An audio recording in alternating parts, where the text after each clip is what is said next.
आज की इस वीडियो में हम बात करने वाले हैं टेंसेज के बारे में, क्योंकि टेंस एक ऐसा टॉपिक है इंग्लिश ग्रामर का जिसको लेकर बच्चे अक्सर कंफ्यूज ही रहते हैं। उनको यदि कोई सेंटेंस दे दो तो उनको यही नहीं पता चलता कि ये जो सेंटेंस है ये कौन से टेंस का है। वो उसको ट्रांसलेट करने की तो दूर की बात है, यही नहीं पता पड़ पाता कि भाई ये जो सेंटेंस है ये कौन से टेंस का है। तो चलिए आज की वीडियो को आपको लास्ट तक देखना है और आज के बाद कभी भी आपको इस तरह की प्रॉब्लम नहीं आएगी। जब आप किसी भी सेंटेंस को देखकर उसको ट्रांसलेट करोगे तो आपको देखते ही पता चल जाएगा कि ये जो सेंटेंस है ये कौन से टेंस का है। अच्छा, यहाँ पर देखिए मैंने एक हिंदी का वाक्य लिखा हुआ है, हम इंग्लिश ग्रामर में टेंसेस सीखेंगे। ठीक है, क्या आपको इसको देखकर पता चल रहा है कि ये जो सेंटेंस है ये कौन से टेंस का है? यदि हाँ तो आप मुझे इसे इंग्लिश में ट्रांसलेट करके बताइए कमेंट करके, और मैं हर एक बच्चे के सेंटेंस को चेक करूंगा कि उसने सही ट्रांसलेट किया है या फिर नहीं किया है। तो चलिए वीडियो में आगे बढ़ते हैं। तो देखिए सबसे पहले तो आपको ये जानने की जरूरत है कि ये जो टेंस है ना इसको हिंदी में हम कहते क्या हैं। इसको हिंदी में हम बोलते हैं काल। काल का मतलब होता है समय। देखिए यहाँ पर हम बेसिक से स्टार्ट करेंगे और इसका जो हाई लेवल होता है, एडवांस लेवल होता है, वहां तक लेकर जाएंगे। तो जब हमें किसी वाक्य का समय पता करना हो तब हमें टेंसेस की जरूरत पड़ती है, या फिर हमें अलग अलग समय में अपने वाक्यों को बताना हो, अपने कामों को बताना हो, वहां पर हमें टेंसेस की जरूरत पड़ती है। अब इसी के बेसिस पर हमारा जो समय है, हमारा जो काल है, टेंसेज हैं, इनको 3 भागों में बांटा गया है, जिसमें से एक है आपका प्रेजेंट जिसे आप बोलते हैं वर्तमान काल, एक है आपका पास्ट जिसे आप बोलते हैं भूतकाल, और एक है आपका फ्यूचर जिसे आप बोलते हैं भविष्य काल। ठीक है, तो 3 भागों में बांटा गया है। अब इसके बाद क्या हुआ कि अब जैसे प्रेजेंट है, प्रेजेंट में भी अलग अलग समय है। एक ऐसा समय हो गया कि भाई जो अभी चल ही रहा है, एक ऐसा हो गया जो खत्म हो चुका है, एक ऐसा हो गया जो पास्ट में शुरू हुआ था लेकिन अभी भी चल ही रहा है। तो प्रेजेंट में भी कई तरह के समय आते हैं, तो उनको देखते हुए यहाँ पर क्या किया गया है कि इन तीनों को अलग से 4 भागों में डिवाइड कर दिया। एक का नाम रख दिया इंडेफिनिट, एक का नाम रख दिया कंटिन्यूअस, एक का नाम रख दिया परफेक्ट, एक का नाम रख दिया परफेक्ट कंटिन्यूअस। ठीक है, इसी तरह से पास्ट में भी indefinite, continuous, perfect, perfect continuous, और इसी तरह से फ्यूचर में भी आपके इन सभी भागों को लगाया गया है। अब चलिए देखते हैं कि आखिर ये जो प्रेजेंट है इसको इन भागों में, पास्ट को इन भागों में, और फ्यूचर को इसके जो भी भाग हैं उनमें किस तरह से हम यूज करते हैं और किस तरह से अपने सेंटेंस को पहचानेंगे। तो देखिए यहाँ पर ये जितने भी आपको ये भाग दिख रहे हैं, इनके प्रेजेंट का हो, चाहे पास्ट का हो, चाहे फ्यूचर का हो, ये हम कंपैरिजन करते हुए चलेंगे इन तीनों में कि आखिर इन तीनों में क्या क्या डिफरेंस है ना। कई बार देखेंगे कि प्रेजेंट का इंडेफिनिट और पास्ट का इंडेफिनिट ये एक दूसरे से क्यों अलग हैं और किस तरह का इनमें सेंटेंस को बनाते टाइम डिफरेंस आता है। उससे पहले देखिए यहाँ पर हमें ना हेल्पिंग वर्ब का जो स्ट्रक्चर होता है उसको समझने की जरूरत है, क्योंकि टेंसेज में यदि आपने हेल्पिंग वर्ब और सब्जेक्ट इन दोनों का कॉम्बिनेशन सही बैठा दिया तो समझ लीजिए आपने 80% काम कर दिया है। उसके बाद अब 20% काम आपका वर्ब का रह जाता है कि वर्ब की कौन सी फॉर्म लगेगी। ठीक है, क्योंकि हम हेल्पिंग वर्ब से ही पता लगाएंगे कि हमारा जो सेंटेंस है वो कौन से टेंस का है, प्रेजेंट का है, पास्ट का है या फ्यूचर का है। अच्छा देखिए यहाँ पर हमने इज, वाज, हैज और डज ये कुछ हेल्पिंग वर्ब है। इसी तरह से आर, वर, हैव और डू, और इसी तरह से हैड, डिड और विल ये कुछ हेल्पिंग वर्ब है। ठीक है, जो टेंसेज में यूज होती हैं। ये मैं आपको आगे बताऊंगा कि कौन से टेंस में यूज होगी। अभी हम ये देखेंगे कि ये जो हेल्पिंग वर्ब है ये कौन कौन से किसके साथ, सब्जेक्ट के साथ हमें यूज करनी है। यहाँ पर देखिए जो इज है, वाज है, हैज है और डज है, ये आपकी यूज होती है ही, सी, इट और किसी व्यक्ति के नाम के साथ। ही के साथ आप इज लगा सकते हैं, ही के साथ वाज लगा सकते हैं, हैज लगा सकते हैं, डज लगा सकते हैं। इनमें आप एक दूसरे के साथ इनको यूज कर सकते हैं। ठीक है, उसके बाद ये जो आर, वर, हैव और दे ना, इसका आपको क्या करना है, इसका आपको क्या करना है, ये जो ही, सी, इट है इसको छोड़कर अब जो भी आपके सब्जेक्ट बच जाते हैं उन सब के साथ आपको आर, वर, हैव और डू इनका इस्तेमाल करना है। क्या क्या बच गया, जैसे आई बच गया, उसके बाद आपका क्या बच गया, यू बच गया, दे बच गया, है ना, वी बच गया, तो इन सब के साथ आपको इनका इस्तेमाल करना है। ऐसा क्यों, क्योंकि ये थर्ड पर्सन सिंगुलर कहलाती हैं और जिनको अभी जो रह गई हैं जैसे आई, वी, यू, दे ये थर्ड पर्सन सिंगुलर के अंदर नहीं आती हैं, तो इसलिए इनको इन प्लूरल हेल्पिंग वर्ब्स के साथ यूज करना पड़ता है। ठीक है, उसके बाद जो आपका हैड है, डिड है और विल है ये क्या है, ये आपकी सबके साथ यूज होती हैं, इनमें कोई भी रेस्ट्रिक्शन नहीं है, इनको आप किसी के भी साथ यूज कर सकते हैं, ही सीट के साथ भी, आई वी यू दे के साथ भी, सबके साथ लग जाएंगे। ठीक है, तो सबसे पहले तो आपको इस वाले चार्ट को अच्छे से दिमाग में रखना है आगे बढ़ने से पहले। अब चलिए आगे की तरफ बढ़ते हैं। आगे देखिए, यदि अभी तक आपने हमारे कोर्स को ज्वाइन नहीं किया है ना, इसका लिंक आपको नीचे डिस्क्रिप्शन बॉक्स में मिल जाएगा, वहां से जाकर आप इसको ज्वाइन कर सकते हैं। इसमें हमने बेसिक से लेकर एडवांस्ड लेवल तक इंग्लिश ग्रामर को कवर कराया है। इंग्लिश के क्लास नोट्स आपको मिलेंगे और A to Z video lectures, practice quiz, course certificate सब कुछ आपको मिलेगा। लिंक मिलेगा डिस्क्रिप्शन बॉक्स में और इसका जो प्राइस है वो सिर्फ 299 है। ठीक है, वहां से जाकर आप इसको ज्वाइन कर सकते हैं। और कुछ बच्चे बोल रहे थे कि सर हमें ना रिटर्न में ई बुक्स चाहिए, तो इनका लिंक भी आपको नीचे डिस्क्रिप्शन में मिल जाएगा, वहां से जाकर आप ई बुक्स को भी देख सकते हैं। अब चलिए अपने स्टार्ट करते हैं। तो सबसे पहले हम देखेंगे प्रेजेंट टेंस को। अभी हमने देखा था कि प्रेजेंट टेंस को हमने present indefinite, present continuous, present perfect, present perfect continuous, इन 4 भागों में बांटा था, है ना। अब चलिए इनको देखते हैं किस तरह से। अब ये जो 4 भाग है इनको आप पहचानोगे कैसे। देखिए, आपका जो हिंदी वाक्य होगा ना, हिंदी का जो वाक्य होगा आपका, उसमें जो आपके लास्ट में ना आपको इस तरह के वर्ड्स मिलेंगे। यदि आपका इंडेफिनेट है तो कैसे पता चलेगा, उसके लास्ट में आपको मिलेगा ता है, ते है, ती है, इस तरह के वर्ड्स मिलेंगे। लेकिन यदि वो कंटिन्यूअस है तो आपको मिलेगा रहा है, रहे हैं, इस तरह के वर्ड्स मिलेंगे। यदि परफेक्ट है तो मिलेगा चुका है, लिया है, दिया है, या फिर ली है, दी है, इस तरह के वर्ड्स आपको मिलेंगे। और यदि परफेक्ट कंटिन्यूअस है तो आपको मिलेगा से रहा है, से रही है, इस तरह के वर्ड्स। ठीक है, देखिए यहां पर तो सिर्फ मैं आपको इनकी पहचान बता रहा हूं, इनको हम अलग से भी देखेंगे, प्रेजेंट का इंडेफिनिट क्या होता है, कंटिन्यूअस क्या होता है। ठीक है, तो वहां पर मैं आपको इनको बेसिक से और एडवांस लेवल तक वहां पर अच्छे से समझा दूंगा। उसके बाद देखिए, इनमें जो आपकी वर्ब और हेल्पिंग वर्ब लगेगी वो क्या क्या है। अब जो प्रेजेंट का इंडेफिनिट है इसमें हेल्पिंग वर्ब तो आती नहीं है, इसमें डायरेक्ट सब्जेक्ट आता है और उसके बाद SES आएगी जो वर्ब आएगी उसके साथ। तो देखिए सब्जेक्ट आएगा सबसे पहले। अब जो हेल्पिंग वर्ब है ये इसमें था ही नहीं इंडेफिनिट में, इसमें सिर्फ वर्ब लगेगी जो वर्ब की फर्स्ट फॉर्म में SES लेकर आएगी। लेकिन जो कंटिन्यूअस है उसमें क्या हेल्पिंग वर्ब है, ISMR, तो हेल्पिंग वर्ब आपको ISMR लेनी है। HV का मतलब है हेल्पिंग वर्ब। ठीक है, वर्ब में क्या लेना है, वर्ब की फर्स्ट फॉर्म के साथ ING लेनी है। किसी भी सेंटेंस को बनाने का ये स्ट्रक्चर है जो मैंने नीचे लिखा हुआ है येलो कलर में। ठीक है, और जो परफेक्ट है इसमें आपकी हेल्पिंग वर्ब है और ये क्या आएगी, वर्ब की थर्ड फॉर्म को लेकर आती है साथ में। और जो परफेक्ट कंटिन्यूअस है इसमें आपकी हेल्पिंग वर्ब रहेगी हैव के साथ बीन, और वर्ब की फर्स्ट फॉर्म में ING लगेगी और इसमें सिंस फॉर भी आपका लगेगा। ठीक है, ये बात आपको याद रखनी है। अब चलिए आगे देखते हैं। तो देखिए ये मैंने आपको बता दिया था, कोई भी सेंटेंस हो टेंसेज में उनको बनाने का स्ट्रक्चर यही रहेगा। सबसे पहले सब्जेक्ट, फिर हेल्पिंग वर्ब, फिर वर्ब और फिर आपका ऑब्जेक्ट आएगा। ये होगा किसी भी साधारण सेंटेंस को बनाने का स्ट्रक्चर। और यदि इसी में आपको नेगेटिव भी बनाने हैं, इंटरोगेटिव भी बनाने हैं तो वो मैं आपको आगे बता दूंगा। ठीक है, चलिए देखते हैं। तो देखिए, यदि आपको सिंपल सेंटेंस बनाना है तो आपको ये स्ट्रक्चर फॉलो करना है। मैंने बताया था सबसे पहले सब्जेक्ट, हेल्पिंग वर्ब, वर्ब और फिर ऑब्जेक्ट। यदि आपको नेगेटिव जो सेंटेंसेज बनाने टेंस में तो आपको क्या करना है, ये जो हेल्पिंग वर्ब है ना इसके बाद डायरेक्ट नॉट लगा देना है। बाकी देखिए सब कुछ सेम है, सबसे पहले सब्जेक्ट, हेल्पिंग वर्ब के बाद नॉट लग गया, वर्ब ऑब्जेक्ट। ठीक है, तो इस तरह से बनाओगे। इंटरोगेटिव सेंटेंसेस बनाने के लिए आपको क्या करना है, ये जो हमारी हेल्पिंग वर्ब है ना इसको उठा के सब्जेक्ट से आगे रख देना है। तो देखिए इंटरोगेटिव में हमने क्या किया है, हेल्पिंग वर्ब को सब्जेक्ट से आगे रख दिया, उसके बाद जो भी बच गया वर्ब बच गया, ऑब्जेक्ट बच गया, है ना। नेगेटिव और इंटरोगेटिव, इसमें हमें इंटरोगेटिव भी रखना है और नेगेटिव भी रखना है। तो कैसे पता चलेगा, इसमें आपको हेल्पिंग वर्ब तो आगे रखनी है क्योंकि इंटरोगेटिव में हेल्पिंग वर्ब आगे रखते हैं और नेगेटिव में नॉट लगाते हैं। तो आपको हेल्पिंग वर्ब आगे रखनी है और सब्जेक्ट के बाद नॉट लगा देना है, फिर वर्ब और फिर आपका ऑब्जेक्ट आ जाएगा। ठीक है, इस तरह से आप अलग अलग तरीके से अपनी सेंटेंस को बना सकते हैं। अब चलिए आगे देखते हैं, हमारी जो हेल्पिंग वर्ब अभी हमने देखी थी पीछे, उनको हमें यूज कैसे करना है। तो देखिए, जब आप प्रेजेंट में देखो कि जो आपका, चलिए इस तरह से नहीं दूसरी तरह से इनको पढ़ते हैं। यदि आपको डू डज दिखे, ISMR दिखे और हैज हैव दिखे तो आपको समझ जाना है कि ये जो हेल्पिंग वर्ब है ना ये प्रेजेंट की है। ठीक है, कहीं पर भी आपको डू डज लिखा हुआ दिखाई दे, ISMR दिखाई दे, हैज हैव दिखाई दे तो आपको समझ जाना है कि ये जो हेल्पिंग वर्ब है किसकी है, वर्तमान काल की है, प्रेजेंट की है। और यदि आपको प्रेजेंट में भी पता करना है किसकी है तो प्रेजेंट में डू डज इंडेफिनिट का है, इज एम आर कंटिन्यूअस का हैज हैव परफेक्ट का है।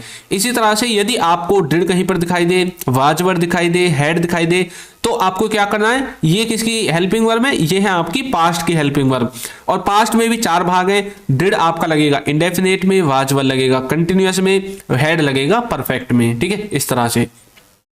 और यदि आपको फ्यूचर को देखना है कि भाई फ्यूचर में कौन कौन सी हेल्पिंग वर्ब आएंगी, तो फ्यूचर में जो भी हेल्पिंग वर्ब आएंगी सबके साथ विल आएगा। तो ये आसान है पहचानना, इसको आप आसानी से पहचान सकते हैं। विल खाली लगेगा इंडेफिनेट में, विल के साथ बी आएगा कंटिन्यूअस में, विल हैव आएगा आपका परफेक्ट में, फ्यूचर परफेक्ट में। तो इस तरह से आप अलग अलग सेंटेंसेज को बनाएंगे, नेगेटिव हो, इंटरोगेटिव हो, सिंपल हो, कोई भी हो, और हेल्पिंग वर्ब को आप इस तरह से पहचानोगे। अब कभी भी आपको गड़बड़ नहीं करना है कि कभी आप पास्ट में डू डज लगा दो, प्रेजेंट में डिड लगा दो, नहीं। डू डज हमेशा प्रेजेंट में ही आएगा और डिड हमेशा पास्ट में ही आएगा, ये बात आपको याद रखनी है। ठीक है, अब चलिए आगे बढ़ते हैं और प्रेजेंट इंडेफिनेट से अपने टेंसेज की शुरुआत करते हैं। तो देखिए, प्रेजेंट जो इंडेफिनेट है, अभी हमने देखा था कि इसके जो सेंटेंसेज हैं उनके लास्ट में ता है, ते है, ती है, इस तरह के वर्ड्स आते हैं। और इसका जो स्ट्रक्चर है सेंटेंसेज को बनाने का, वो क्या था, सबसे पहले सब्जेक्ट, वर्ब की फर्स्ट फॉर्म, उसमें एस या ईएस आपको लगाना है। कब लगेगा एस या ईएस, जब ये सब्जेक्ट थर्ड पर्सन सिंगुलर होगा, जब इसमें ही, सी, इट ये आएंगे तब ही आपको एस या ईएस लगाना है। यदि ही, सी, इट नहीं है तो आपको एस या ईएस लगाने की जरूरत नहीं है, आपको डायरेक्ट सब्जेक्ट, वर्ब की फर्स्ट फॉर्म, ऑब्जेक्ट लगाना है। ठीक है, ये मैं आपको एग्जांपल से समझाऊंगा। अब देखिए, यहां पर लिखा हुआ है वह जाता है, तो हमने बोल दिया ही गोज। अब देखिए, हमने गो जो वर्ब की फर्स्ट फॉर्म है इसमें एस या ईएस लगाया, क्यों, क्योंकि ही, सी, इट के साथ वर्ब की फर्स्ट फॉर्म में एस या ईएस आपको लगाना पड़ेगा। आगे देखिए, मैं खेलता हूं, अब मैंने यहां पर लिख दिया आई प्ले। अब यहां पर ही, सी, इट नहीं था तो इसलिए प्ले में एस या ईएस नहीं लगा, तो डायरेक्ट सब्जेक्ट, वर्ब और ऑब्जेक्ट आ गया। तो आई आपका सब्जेक्ट है, प्ले आपकी वर्ब है और ऑब्जेक्ट इसमें है ही नहीं, तो लिखेंगे कहां से, मैं खेलता हूं। आप देखते हैं, तो कैसे बोलेंगे, यू वॉच। तो इस तरह से आप इसको बना सकते हैं। अब यहां पर आपको क्या देखा है कि वह, मैं और आप, ये तीनों आपके सब्जेक्ट हैं। जाता, खेलता, देखते, ये आपके क्या है, वर्ब है। ठीक है, और ये जो आता है ना इज, एम, आर, हु, वो, ये सब आपके आगे देखेंगे, ये सब आपको यहां से पता चलता है पीछे से। ठीक है, आगे देखेंगे इनको। प्रेजेंट इंडेफिनिट को पहचानने का एक सबसे अच्छा तरीका ये है, जो भी काम आप डेली बेसिस पर करते हैं, ठीक है, जो भी काम आप डेली बेसिस पर करते हैं, जैसे कि आप स्कूल जाते हैं, नहाते हैं, खाते हैं, सोते हैं, लेटते हैं, कपड़े धोते हैं, जूते पहनते हैं, घूम कर आते हैं, खाना खाते हैं, है ना, ये सारे काम आपको प्रेजेंट इंडेफिनिट में बनाने हैं। और जो भी ऐसा काम हो, जैसे कि आप हर शनिवार को करते हैं, हर एतवार को करते हैं, हर सोमवार को करते हैं, वो भी आपको प्रेजेंट इंडेफिनिट में बनाने हैं। यानी कि ऐसे काम जिनके बारे में आपको याद ना तो ये पता हो कि वो कब से शुरू हुए और ना आपको ये पता है कि वो कब जाकर खत्म होंगे। यदि आपको ऐसे सेंटेंसेस मिले तो आपको तुरंत उनको किसमें, प्रेजेंट इंडेफिनिट में बना देना है। डेली बेसिस का जो भी कार्य होगा प्रेजेंट इंडेफिनिट में बनेगा। ठीक है, ये चीज आपको याद रखनी है। आगे देखिए, जो प्रेजेंट का कंटिन्यूअस है, कंटिन्यूअस का मतलब क्या होता है, कंटिन्यूअस का मतलब होता है जो चीज रेगुलर होती है, कंटिन्यूटी में होती है, लगातार होती है ना।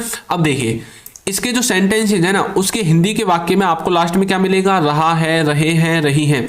ये इस तरह के वर्ड्स ही क्यों मिलेंगे, क्योंकि जो भी कार्य अभी प्रेजेंट में हो रहा है, कंटिन्यूटी में, कोई भी सेंटेंस देखिए आपको यही जो लिखा हुआ है ना, यही आपको वर्ड्स मिलेंगे। वह खेल रहा है, वो जा रही है, वो पढ़ रहा है, वो सो रहा है, हम खाना खा रहे हैं, वो खेलने जा रहे हैं, वो घूमने जा रहे हैं, वो मतलब टीवी देख रहे हैं। तो कोई भी ऐसा कार्य हो जो कंटिन्यूटी में है, प्रेजेंट में है, तो आप देखेंगे यही वाले वर्ड्स आपको उसके लास्ट में मिलेंगे। तो यानी कि कंटिन्यूटी में होना चाहिए। अगर आपको ये भी वर्ड्स याद नहीं रहे, तो यदि कोई काम आपके सामने कंटिन्यूटी में है, अभी प्रेजेंट में चल रहा है, तो आप कंटिन्यूअस में रखेंगे उसको, प्रेजेंट के कंटिन्यूअस में। ठीक है, इसके जो सेंटेंसेज है उनको बनाने का जो स्ट्रक्चर होगा ना, उसमें सबसे पहले आपको सब्जेक्ट लिखना है, फिर आपको इज एम आर लिखना है, वर्ब की फर्स्ट फॉर्म लिखनी है और फिर आपको आईएनजी लिखनी है। देखिए, इसके बाद ऑब्जेक्ट आता है, वो मैंने लिखा नहीं है, सब जानते हैं भी। सबसे पहले सब्जेक्ट आता है और सबसे लास्ट में ऑब्जेक्ट आता है, ये तो सब जानते हैं। बच्चे गड़बड़ कर देते हैं हेल्पिंग वर्ब में और वर्ब में। तो helping verb is am are, verb में आपको आईएनजी लगानी है। चाहे वो कोई भी कंटिन्यूअस टेंस हो, प्रेजेंट हो, पास्ट हो, फ्यूचर हो, सब में वर्ब में आईएनजी आएगी ही आएगी। ठीक है, ये बात आपको याद रखनी है। अब देखिए, वह जा रहा है, वह जा रहा है। अब देखिए, किसी ने मुझसे पूछा कि भाई तुम्हारा भाई कहाँ है, मैंने बोल दिया भाई वो तो जा रहा है। अब वो पूछे कहाँ जा रहा है, मतलब कंटिन्यूटी में कोई कार्य है उसके जाने का। ठीक है, वो तो दिल्ली जा रहा है, मुंबई जा रहा है, पटना जा रहा है, बिहार जा रहा है, कहीं ना कहीं तो जा ही रहा है। ठीक है, तो हम कैसे बोलेंगे, वह जा रहा है, तो बोलेंगे ही इज गोइंग। अब ये कंटिन्यूटी में है ना कार्य, तो रहा है रहे हैं आगे ना अपना पीछे, तो इसलिए इनको ऐसा बताते हैं कि भाई वाक्य के लास्ट में रहा है रहे हैं आए, तो आपको समझ जाना है कि सेंटेंस किसका है। ठीक है, अब ही इसमें आपका सब्जेक्ट है, इज आपका इसलिए आया क्योंकि ही के साथ इज लगता है। ठीक है, आई के साथ एम लगता है और बाकी जो बच जाता है सबके साथ आर लगता है।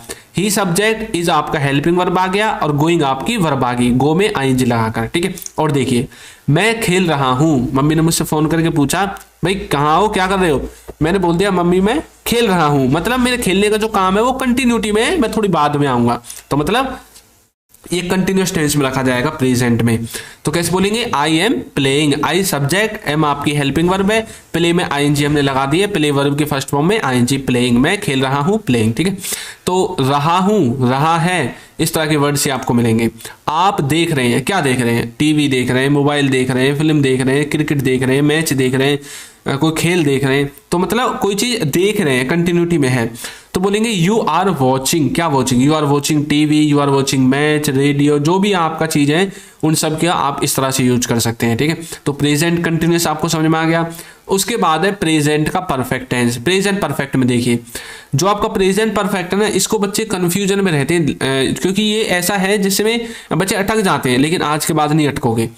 या तो आपको इस तरह के वर्ड्स मिले अपने सेंटेंस में, जैसे चुका है, ली है, लिया है, दिया है, किया है, या तो आपको इस तरह के वर्ड्स मिलेंगे।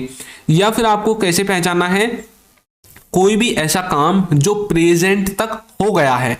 अब जरूरी नहीं है उसमें चुका है ही आए, लिया ही आए, दिया ही आए, प्रेजेंट तक जो भी काम हो गया है और यदि वो प्रेजेंट से संबंधित है, याद रखना वो प्रेजेंट से संबंधित होना चाहिए, वरना काम तो पास्ट में भी जा सकता है ना, वो जो प्रेजेंट में हो गया वो पास्ट में चला जाएगा।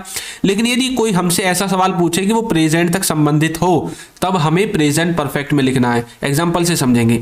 इसका जो स्ट्रक्चर है उसको देख लीजिए। सबसे पहले सब्जेक्ट आएगा, फिर हैज हैव आएगा, वर्ब की थर्ड फॉर्म आएगी और फिर आपका ऑब्जेक्ट आएगा। देखिए वह जा चुका है तो बोल देंगे ही हैज गॉन। अब ही आपका सब्जेक्ट है, हैज आपका इसलिए आया क्योंकि ही के साथ हैज आता है और गो की थर्ड फॉर्म गॉन आ गई। वह जा चुका है, ही हैज गॉन। यदि हम इसको ऐसे नहीं बोलकर वह जा चुका है, यदि हमें बोले कि हाँ वो गया है, इसका मतलब क्या है कि वो यहाँ से चला गया है, खत्म हो गया है काम। अब भी तो यही मतलब है कि वह जा चुका है या फिर वो गया है, वो जा लिया है, मतलब तो ये कहना कि भाई वो यहाँ से चला गया है। अब हम इसको पहचानेंगे कैसे कि ये सेंटेंस किस में है। अब देखिए किसी ने मुझसे पूछा कि भाई आपका भाई कहाँ पर है, मैंने बोल दिया वो तो जा चुका, मैंने कि वो जहां भी उसको जाना था, मान लो स्कूल जाना था, ऑफिस जाना था, बाजार जाना था, मार्केट जाना था, भाई वो तो जा चुका है यहाँ से, वो तो निकल लिया, वो तो गया। मैं ऐसे ही तो बोलूंगा ना उससे। अब उसने मुझसे कब के बारे में पूछा, आपको तो बताइए। उसने मुझसे पूछा था आपका भाई कहाँ पर है, उसने मुझसे पास्ट के बारे में पूछा नहीं, उसने मुझसे फ्यूचर के बारे में पूछा नहीं, उसने मुझसे अभी के बारे में पूछा, प्रेजेंट के बारे में। जब वो मेरे सामने खड़ा था ना, उसने तभी के बारे में पूछा भाई आपका भाई कहाँ पर है। तो यानी कि उसने प्रेजेंट के बारे में पूछा और उस टाइम तक वो काम खत्म हो चुका था उसको जाने का, वो निकल गया था, है ना। तो मैंने क्या बोला कि भाई वो तो जा चुका है, वो तो यहाँ से चला गया, तो मतलब प्रेजेंट परफेक्ट में बनेगा। ठीक है, समझ में आ गया।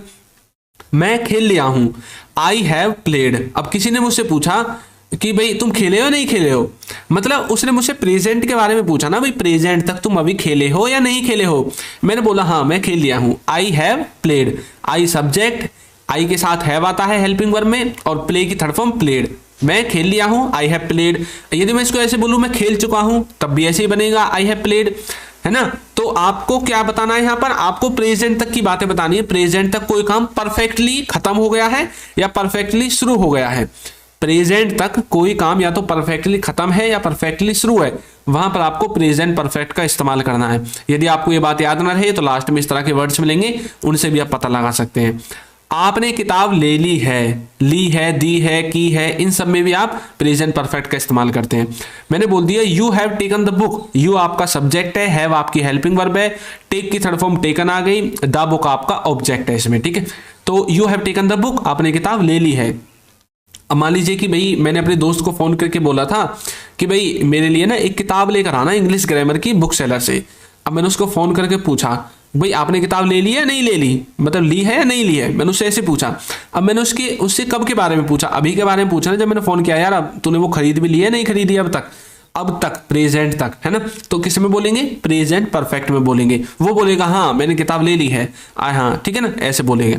तो you have taken the book. इस तरह से आप प्रेजेंट परफेक्ट को समझेंगे। नेक्स्ट आता है प्रेजेंट परफेक्ट कंटिन्यूअस। अब ये जो टेंस है ना, ये क्या है, इसमें परफेक्ट भी होगा और कंटिन्यूअस भी होगा। कोई काम परफेक्टली पास्ट में शुरू हुआ था और अभी भी कंटिन्यूटी में है, इस तरह का भाव देता है ना।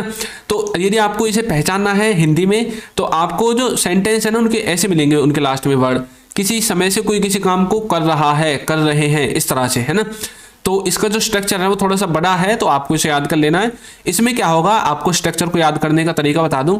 सबसे पहले देखिए प्रेजेंट परफेक्ट कंटिन्यूअस, तो सबसे पहले प्रेजेंट है तो प्रेजेंट टेंस तो है ही, उसके बाद परफेक्ट। तो आपको क्या करना है, सब्जेक्ट के बाद सबसे पहले जो आपका प्रेजेंट परफेक्ट था ना, उसकी हेल्पिंग वर्ब लगा देनी है। अभी देखिए हमने पीछे क्या देखा था, प्रेजेंट परफेक्ट में हेल्पिंग वर्ब हैज हैव, तो यहां पर क्या आएंगी, हेल्पिंग वर्ब हैज हैव आएंगी। तो सबसे पहले परफेक्ट की हेल्पिंग वर्ब लगा देनी है, सब्जेक्ट हैज हैव, उसके बाद बीन लगाना है। अब जो कंटिन्यूअस है इसकी हेल्पिंग वर्ब लगा दो, वर्ब की फर्स्ट फॉर्म में आईएनजी लगी थी ना कंटिन्यूअस में, तो इसकी हमने हेल्पिंग वर्ब लगा दी और इसकी वर्ब लगा दी। उसके बाद आपको सिंस फोर लिख देना है और जो भी आपका समय होगा उसको लास्ट में लिख देना है, ठीक है।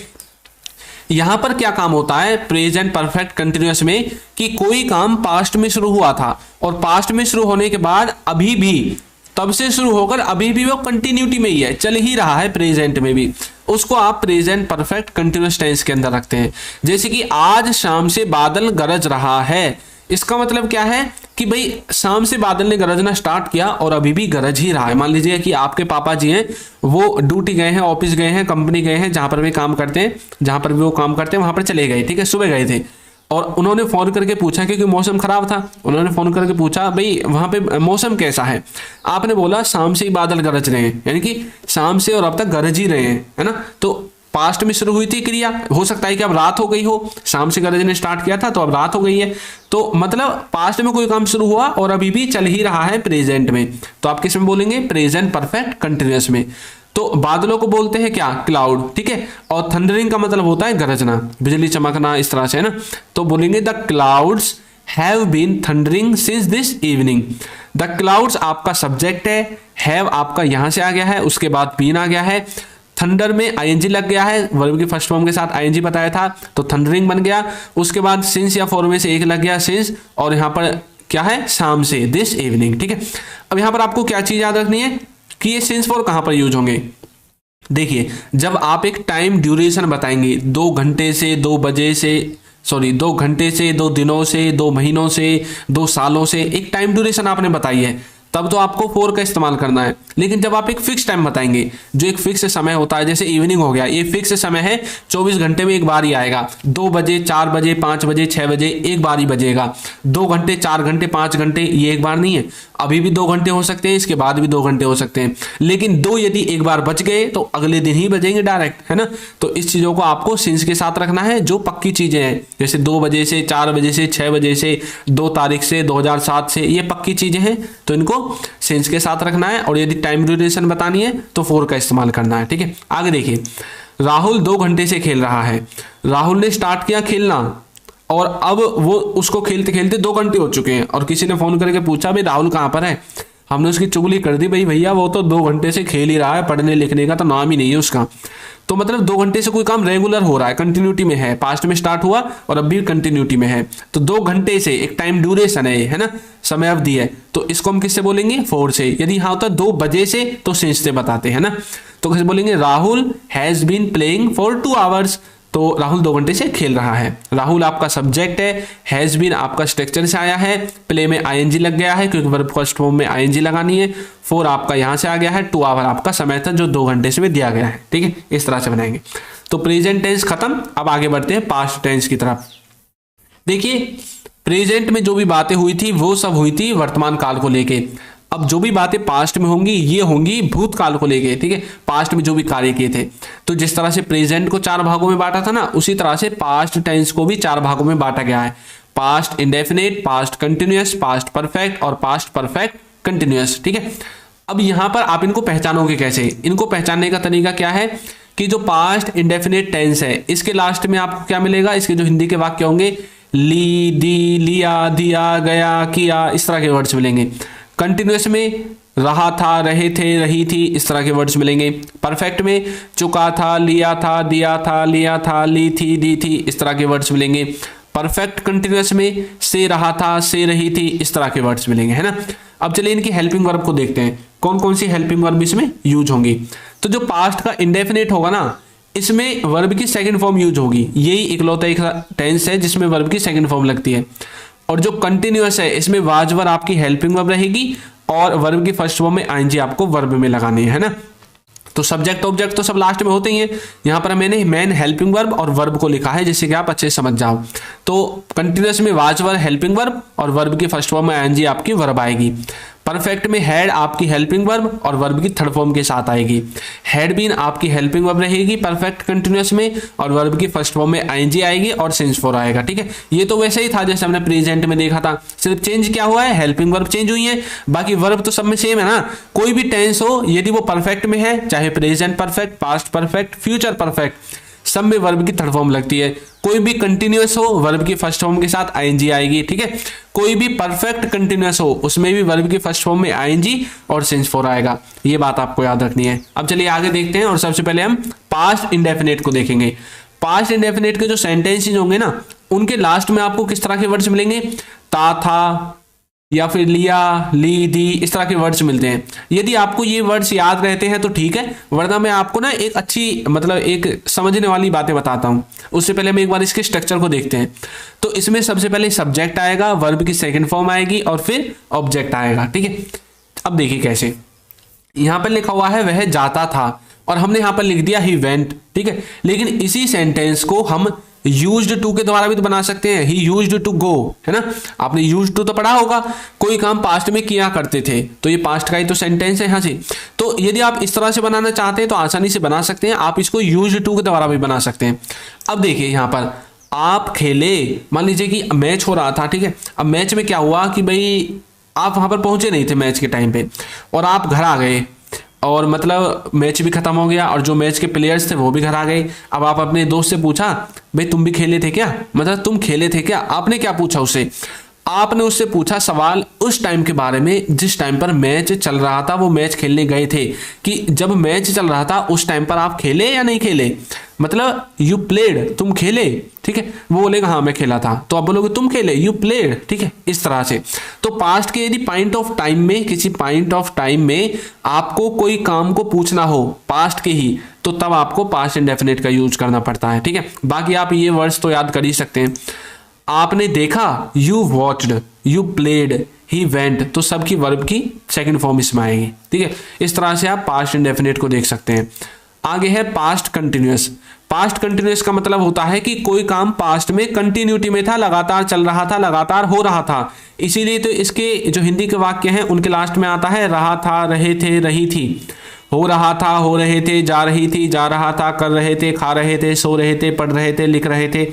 इसीलिए रहे थे, रहा था, रही थी आता है, पास्ट का कंटिन्यूअस हो गया। ठीक है, स्ट्रक्चर क्या होगा, सबसे पहले सब्जेक्ट आएगा, वर्ब की वाज वर्ब आएगा हेल्पिंग वर्ब के रूप में और वर्ब की फर्स्ट फॉर्म में आईएनजी आपकी वर्ब की आएगी। ठीक है, देखिए वह जा रहा था, तो कैसे बोलेंगे, ही वाज गोइंग। ही आपका सब्जेक्ट है, वाज वर्ब आपका यहां से आ गया, गो में आईएनजी लग गई। ठीक है, ही वाज गोइंग, वह जा रहा था। अब से जब भी आपको वाज वर्ब दिखे, गो दिखे, मतलब गो तो चलो कोई भी आ सकता है, हाँ वर्ब तो कोई भी आ सकती है। यदि आपको वाज वर्ब दिखे और कोई भी वर्ब हो, यदि उसमें आईएनजी लगा हुआ दिखाई दे, तो आपको समझ जाना है पास्ट कंटिन्यूअस है भैया, कोई काम पास्ट में हो रहा था, कंटिन्यूटी में था, उसके बारे में बताया गया है। ठीक है, मैं खेल रहा था, आई वाज प्लेइंग, आप देख रहे थे, यू वर वॉचिंग, आप मूवी देख रहे थे, यू वर वॉचिंग मूवी, आप मतलब कोई शो देख रहे थे, कोई नाटक देख रहे थे, यू वर वॉचिंग नाटक, सीरियल, जो भी आपको लास्ट में लिखना है, क्रिकेट, वो आप लिख सकते हैं।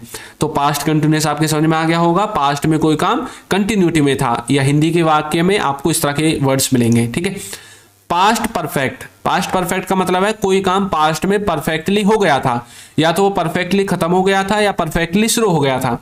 और यदि आपको वर्ड से पहचानना है तो आपको कैसे वर्ड्स मिलेंगे हिंदी वाक्य के लास्ट में, चुका था, ली थी, लिया था, दिया था, किया था, इस तरह के वर्ड्स मिलेंगे। और जो इसका स्ट्रक्चर होगा उसमें सबसे पहले सब्जेक्ट आएगा, हेड आएगा, वर्ब की थर्ड फॉर्म आएगी और फिर आपका ऑब्जेक्ट आएगा। देखिए वह जा चुका था, तो बोलेंगे he had gone, he had gone.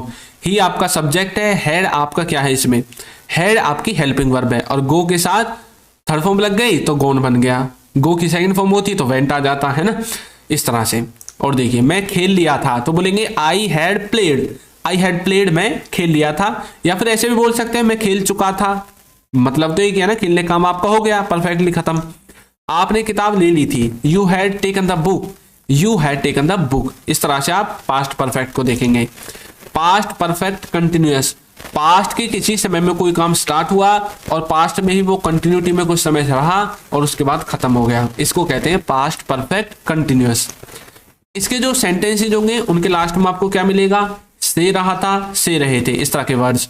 और जो स्ट्रक्चर है वो सब कुछ सेम रहेगा प्रेजेंट परफेक्ट कंटिन्यूअस की तरह, सिर्फ इसमें हैज हैव था, इसमें हैड आ जाएगा। सबसे पहले सब्जेक्ट हैड बीन, वर्ब की first form ING since form, ठीक है। देखिए आज शाम से बादल गरज रहे थे, गरज रहा था, उसमें हमने क्या देखा था, गरज रहे हैं, है ना, तो वो प्रेजेंट में था।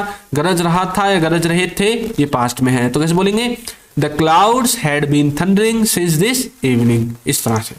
राहुल 2 घंटे से खेल रहा था, पास्ट में उसने 2 घंटे से किसी समय खेलना स्टार्ट किया और 2 घंटे वो खेला और बंद हो गया, तो कैसे बोलेंगे, Rahul had been playing for 2 hours.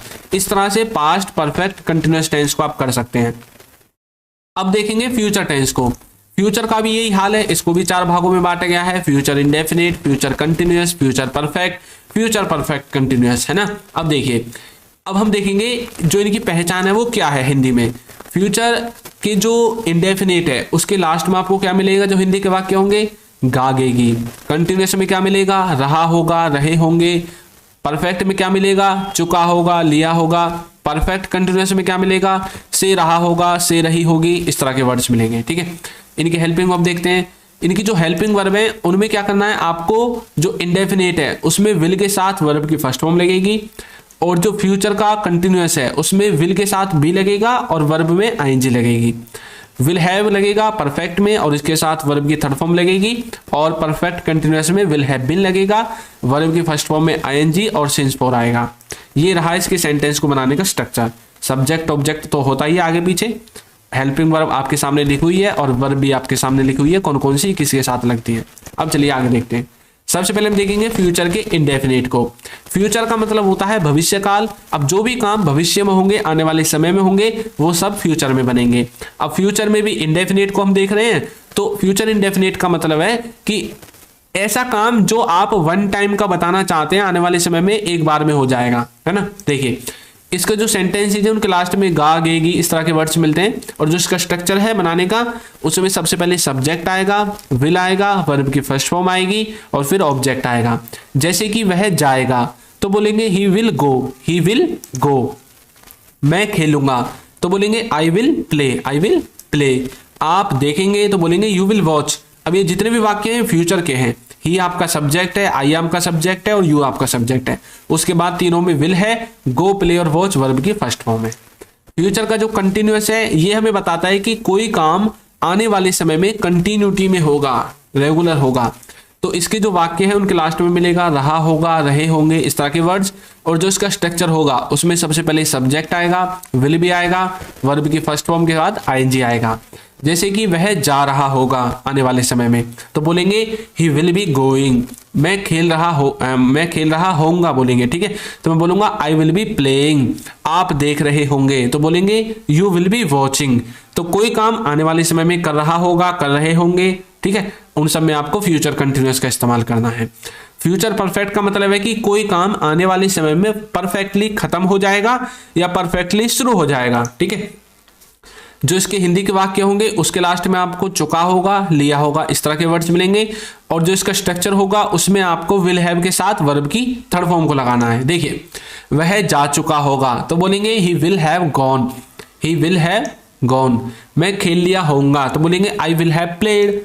आपने किताब ले ली होगी तो बोलेंगे you will have taken the book, ठीक है। इस तरह से फ्यूचर परफेक्ट को देखेंगे। और फ्यूचर परफेक्ट कंटिन्यूअस का मतलब है कि आने वाले समय में कोई काम स्टार्ट होगा और वो उस टाइम पर कंटिन्यूटी में होगा, ठीक है।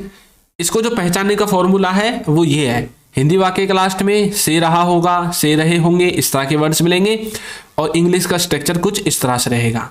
अब भैया वीडियो को बनाते बनाते मेरा भी जो है मुंह दुख गया है बोलते बोलते, तो अब वीडियो को जल्दी खत्म करेंगे। तो देखिए सेंटेंस है, शाम से बादल गरज रहे होंगे। तो ये फ्यूचर की बात की जा रही है कि आने वाले समय में बादल गरज रहे होंगे। तो कैसे बोलेंगे? The clouds will have been thundering since evening. अब यहां पर आपको एक बात याद रखनी है, हमने अभी क्या चीज देखी है कि हमने एक जैसे सेंटेंसेस को हर टेंसेस में देखा है, उनका टेंस चेंज करके। ये मैंने इसलिए देखा है कि बाद में आप इनमें कंपैरिजन कर सकें कि अच्छा यही सेंटेंस यदि फ्यूचर में था तो किस तरह से बनाया, पास्ट में था तो किस तरह से बनाया, और प्रेजेंट में था तो किस तरह से बनाया। तो ये बात आपको कंपैरिजन करके देख लेनी है। आप नोट्स तो बनाओगे ही ना, नोट्स जरूर बना लेना। राहुल 2 घंटे से खेल रहा होगा। तो बोलेंगे Rahul will have been playing for 2 hours. Rahul will have been playing for 2 hours. तो इस तरह से फ्यूचर परफेक्ट कंटिन्यूअस को आप देख सकते हैं। ठीक है, तो अब मैंने आपको ये सेंटेंस बोला था ना शुरू में, इसको आपको ट्रांसलेट करना है। यदि आपने इसको अब ट्रांसलेट कर दिया था पहले तो समझ जाना कि आपको तो पहले से ही टेंस आते थे, सिर्फ आपको एक बार रिवीजन की जरूरत थी।